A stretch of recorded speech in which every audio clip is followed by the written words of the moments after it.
Friends TET problem ఒకటి చూడండి maths. 28 సెంటీమీటర్ల వ్యాసం గల వృత్తం యొక్క వృత్త పరిధిని కనుగొండి అన్నాడు. 28 సెంటీమీటర్ల వ్యాసం గల వృత్తం యొక్క వృత్త పరిధిని కనుక్కోమన్నాడు. వృత్త పరిధికి ఫార్ములా ఏంటి మనకి 2πr. వృత్త పరిధికి ఫార్ములా ఏంటంటే 2πr. ఓకే, మనకి వ్యాసం ఇచ్చారు ఇక్కడ చూసారా, వ్యాసం అంతా 28 సెంటీమీటర్లు ఇచ్చారు. వ్యాసం అంటే d = 2r. వ్యాసం ఎంత ఇచ్చారు, 28 సెంటీమీటర్లు ఇచ్చారు, 28 2r. r ఈక్వల్ ఎంత అవుతుందండి, 14. r ఈక్వల్ టు 14 సెంటీమీటర్లు అవుతుంది. r ఈక్వల్ టు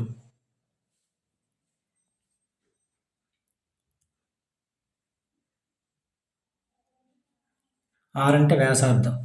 మనకి వ్యాసం ఇచ్చారు d = 2r. ఎంత అంటే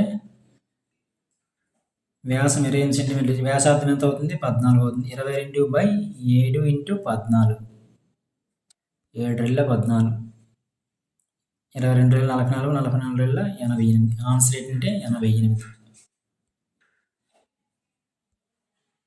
ఆన్సర్ ఏంటంటే 88. ఫార్ములా ఏంటంటే 2πrని ఉపయోగించి చేయొచ్చు. ఇక్కడ మనకు d = 2r తెలియాలి. ఓకే, ఇది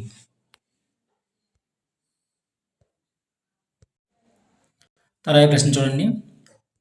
7 సెంటీమీటర్ల భుజం గల చతురస్రం యొక్క చుట్టుకొలతను కనుగొమన్నాడు. చతురస్రం యొక్క చుట్టుకొలత మనకి ఫార్ములా తెలియాలి. చతురస్రం ఇది ఓకేనా, 4 భుజాలు సమానంగా ఉంటాయి. ఏ అంతా 4a అన్నమాట. అన్ని కలపండి. a + a + a ఎంత 4a. చతురస్రం చుట్టుకొలత ఎంత 4a. ఇక్కడ మనకి ఏ ఎంత ఇచ్చాడు, 7 సెంటీమీటర్లు ఇచ్చాడు.